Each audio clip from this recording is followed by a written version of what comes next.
It's a story about the relationship between a writer and a reader. So I suppose you could almost call it a love story, because I think all stories, all relationships between writers and readers are love stories in a way.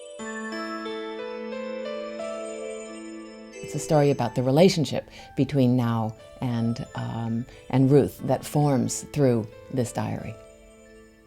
Hi, my name's Now, and I'm a time being. Do you know what a time being is? Well, if you give me a moment, I will tell you. A time being is someone who lives in time, and that means you and me and every one of us who is or was or ever will be. It's almost a kind of a parasitic relationship. You know, the character moves into your head and then you're kind of stuck with it, right? Until you then do the work necessary in order to bring that character to life. Her handwriting, these loopy purple marks impressed onto the page, retained her moods and anxieties. And the moment Ruth laid eyes on the page, she knew without a doubt that the girl's fingertips were pink and moist, and that she had bitten her nails down to the quick. It's about the relationship of course, the reader and the writer. It's about the relationship between Now and her great-grandmother, who's 104 years old. One of the ways that Now and her great-grandmother, speak to each other is using texting, right? The great-grandmother is able to, has learned how to text so that they exchange text messages.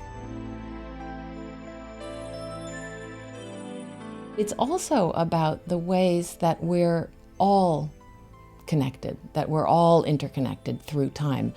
So that one of the things that you see in the book is, for example, the ways that, that Now's great-grandmother and great-uncle and Now's father and then Now herself, the way that the family is connected through time, and the ways that certain kinds of issues, cycle back through time. Right, certain kinds of problems and motifs kind of cycle back through time. So that's one of the ways that people are connected through time. There's this great kind of, this huge global, gyre of information that's kind of swirling about on the internet and behaving in very much the same ways that the oceanic gyres do. In the ocean, for example, plastic, gets swept up into the gyres, and then they end up in these great, they end up kind of getting ground down into little bits of plastic called confetti, these kind of particulate matter that's almost unrecognizable. And information behaves in the same way. Stories get swept up in the great gyre, of the internet and broken down and degraded. Novelists spend a lot of time poking their noses into other people's business. Ruth was not unfamiliar with this feeling. One of the really significant influences for me was the study that I was doing during the first 10 years of this decade, or the first 10 years of the noughts, reading a Zen teacher named Dogen, and he lived from 1200 to 1253, and he wrote a fascicle, an essay called Uji, which is for the time being, or the time being.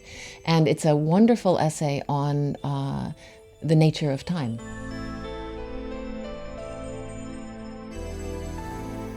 Both my parents died during that period, so understanding that parents are time beings too, that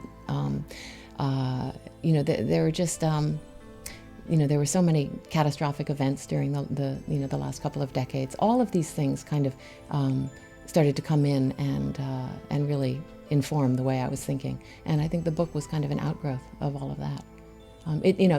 Talking about it like that, it makes it sound really kind of depressing, but it's not. It's a very cheerful book.